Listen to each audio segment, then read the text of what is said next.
Hello. I am back in the woods. Feels really good to be back. What do I want to say? I have a couple of things that I am thinking about, a lot of change, a lot of shifting, a lot of flow in between and around things, I suppose. It's nice to be back. It's nice to be talking to the camera. I am back in Ireland and it feels so good to be back in the woods, especially woods that you are familiar with. A lot of thoughts about, it's probably the time of year, about where to go, what to do next, what to concentrate on, what to focus on, what to express. And I think what's coming through is to focus on my own creative expression, not to worry so much about maybe the results or necessarily fitting it within, a business framework, or not so much worrying about the final form that your art will take, but simply allowing it to be expressed. If you want to go paint. If you want to make a weird little black and white video talking to the camera in the middle of the woods, do that,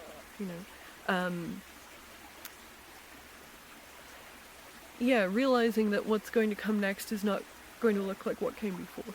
And it can be a scary thought. It can be an uncomfortable thought, because the human brain likes familiarity, and it's not necessarily geared for growth or what's best, or for even necessarily comfort or what's good. It's geared for familiarity and routine and things that don't use as much biochemical energy, and that is doing the same thing, and that's how you get in loops, even if your soul and every part of you has outgrown those loops. So that is what I have been thinking about, and realizing, I suppose, when you're in that thought process of like what actually stops you from expressing yourself. Like, in a way, I've been doing this for a while, and I have a lot of friends, and I've worked with a lot of people who are creative. I've been very lucky to surround myself with people who are familiar with translating those ideas into something tangible. One of the fears is people not understanding what you're communicating, but also receiving the message that that's not your job, merely by speaking the language that I do, I exclude a lot of people who don't speak that language, and that shouldn't stop me from expressing myself. Simply because there are people who don't speak that language, And it's the same with your art. There will be people who speak that language of maybe the medium or the symbology that you use in your work, and there will be people who simply don't speak that language, and that's okay.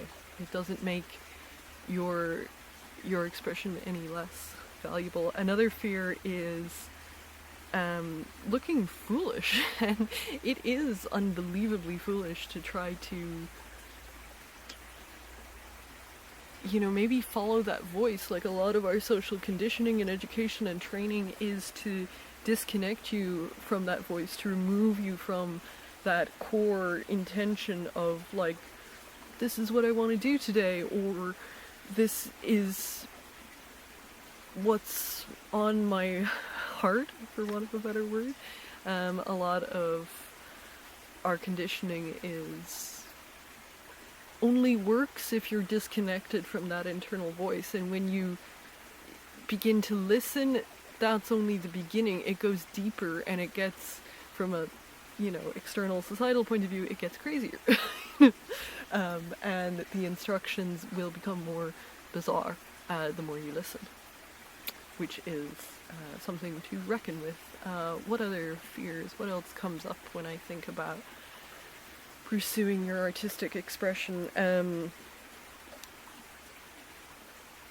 Any part of you that craves stability and predictability and familiarity is going to be severely challenged. Because even if you you know, concentrate and get very good at, let's say, oil painting or something, when you're dealing with something that is as alive as what I'm currently lucky enough to deal with internally in an internal world and an artistic sense, there is a sense that it can go in any direction. And that is wonderful. And a lot of people, spend a lot of time trying to get back to that place, or indeed romanticize having that kind of creativity, but it's very difficult to plan around. And for sure there are artistic projects which, are currently in the works, and yes, they do follow some outlines and stuff, but they're not that predictable, and it makes your life around it pretty unpredictable too.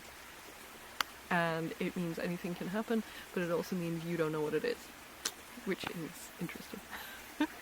I think those are the three main things that come up: being understood, a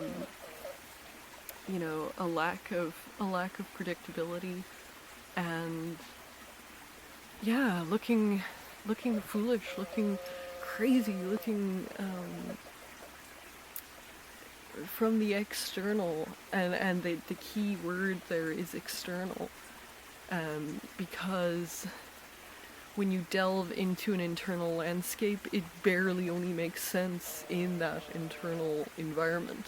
And there is a friction. There can be so much beauty that comes from, expressing that internal world or language into the external, and that's where a lot of art comes from. But a lot of art also comes from that friction point, or that tension of trying to communicate what that is. And if you're lucky enough to have a lot of different realms of, be it filmmaking or painting or writing or whatever, you're going to find that there's a gap in between the internal and the external, and often the good art is in the tension between the two of them, and they don't necessarily gel. It's like trying to find words to explain a dream that you had last night. Very difficult, and there's, even if you are blessed with all sorts of artistic talents, it's almost impossible to communicate even a shadow of what you've experienced. So there are some interesting things bubbling up. And even just being back in a very creative place, which is, in a sense, familiar, gives you, though the forest is always changing, and the face of it is changed by growth and storms and all the things we try to avoid in the external world. The forest is ever changing, but still there's something here. There's the soil or the trees or the mycelium or something recognizes me and I recognize it, and from that point there is a kind of maybe it's a kind of nervous system safety that allows you to leap forward and say, this is what wants to come next, this is what wants to be expressed.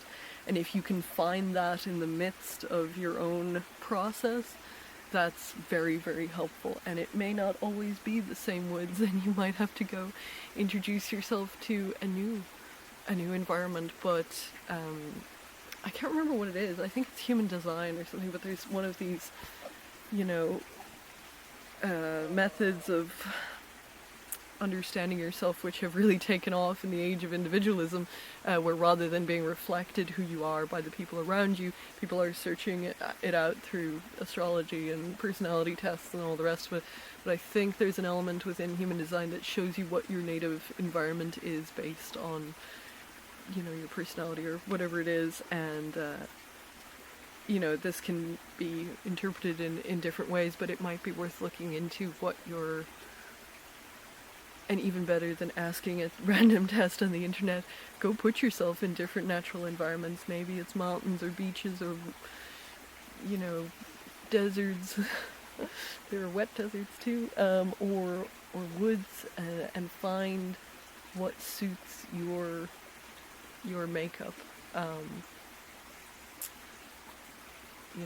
I presume you have ancestors from lots of different places, and it is the nature versus nurture. I think some of our familiarity with spaces is genetic, I think there are past life elements, and I think it's also where you were personally brought up, but it is that connection with nature, you know, like if you've been watching the channel, you've seen a lot of footage and a lot of little films based on cities, which I find endlessly interesting. Good cities, that is, that have, you know, constant movement and evolution, and that people are building, that every shape that you see there is the result of somebody's internal world made external. Like it's a psychologically fascinating environment, but in some ways it's exhausting because you're interacting with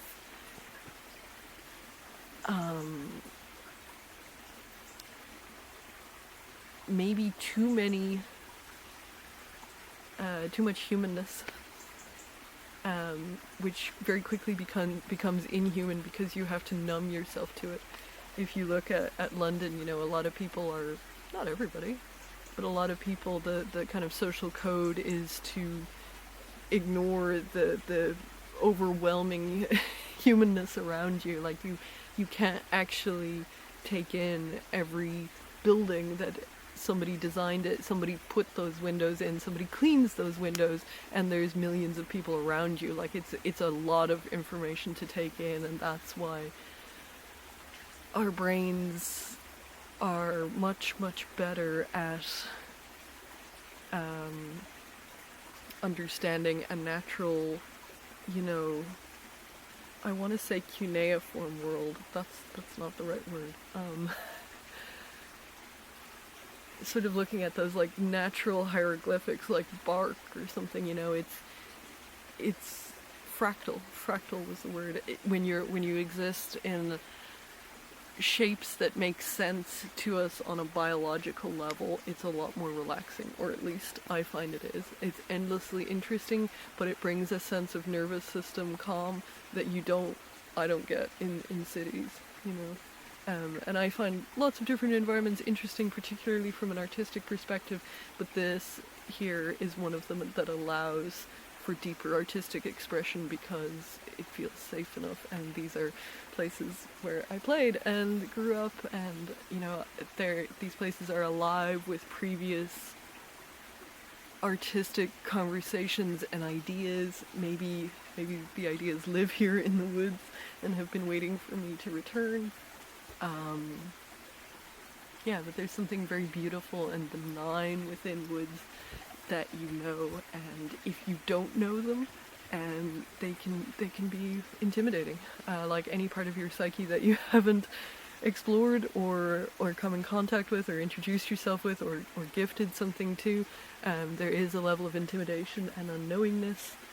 I feel pretty safe in these woods, particularly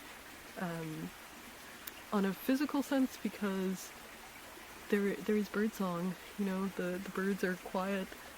There's nothing here that should not be here, and everything is as it should be. There's water flowing. These are places with good energy, and that's important for your creativity. I have talked for long enough for this video. Thank you so much if you have been watching.